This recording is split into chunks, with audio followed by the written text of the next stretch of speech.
एक ऐसा गांव जहां सपने पैदा होने से पहले ही भूख से मर जाते थे और जिंदगी वो तो रोज एक सरदार के जूते तले कुचल जाती थी।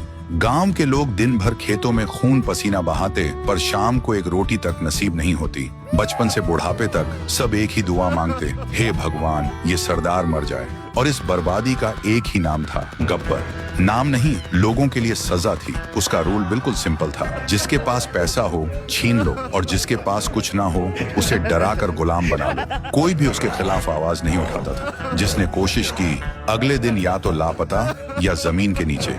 इसी गांव में आए दो दोस्त, वीरू और जय, दोनों एक दूसरे के लिए जान देने को तैयार। एक दिन गब्बर के 3 आदमी गांव में लूटने आए। गांव के बीच खड़े होकर चिल्लाए, जल्दी से पैसे गहने जो भी बचा हो ले आओ, अगर नहीं दिया तो गोली से उड़ा देंगे सबको। ये सुनते ही गांव वाले कांपते हुए घर से भाग कर आते हैं। तभी एक आवाज आई, खामोश, कोई कुछ नहीं देगा। तीनों हंसने लगे, फिर बोले, अरे सुनो, देखो कौन आया है हमें रोकने, तू रोकेगा हमें? तभी दूर से जय फायर करता है। गोली सीधा कालिया को लगती है। डर के मारे तीनों हिल जाते हैं। वीरू भी आगे आता है और गन तान कर धमकी देता है, अगली गोली सीधा खोपड़ी में घुसेगी। गब्बर के आदमी डर जाते हैं और गांव से भाग जाते हैं। जब खबर गब्बर तक पहुंची, वो गुस्से से लाल हो गया। तीनों को घूर कर बोला, कितने आदमी थे? तीनों कांपते हुए बोले, सरदार 2 आदमी। गब्बर फट पड़ा, सिर्फ 2 और तुम 3 डर के भाग आए? और पागलों की तरह हंसने लगा।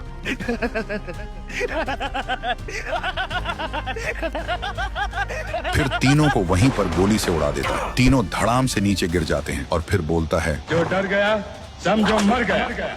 फिर एक दिन गांव में मेला लगा, सब मस्ती में थे। तभी गब्बर अपने आदमी के साथ आए और गोलियां बरसाने लगे। हर तरफ चीख पुकार, अफरा तफरी मच जाती है। जब वीरू और जय को पता चला, दोनों भाग कर आए और देखा गब्बर बसंती को नचा रहा है। वीरू चिल्लाकर बोलता है, बसंती इन कुत्तों के सामने मत नाच। तभी गब्बर बोलता है, आओ आओ, तुम दोनों का ही इंतजार था। जय गुस्से से बोलता है, मासूमों के साथ अत्याचार करता है तू, हिम्मत है तो आ हमसे लड़। सुनकर गब्बर हंसता है। तभी वीरू गब्बर को एक जोरदार मुक्का मारता है। गब्बर सीधा हवा में उछलता है, माँ! बस यही एक शब्द उसके मुंह से निकलता है। फिर जमीन पर धड़ाम से गिरता है और वहीं उसका दी एंड हो जाता है। और इसी के साथ गब्बर का खौफ हमेशा के लिए खत्म हो जाता है।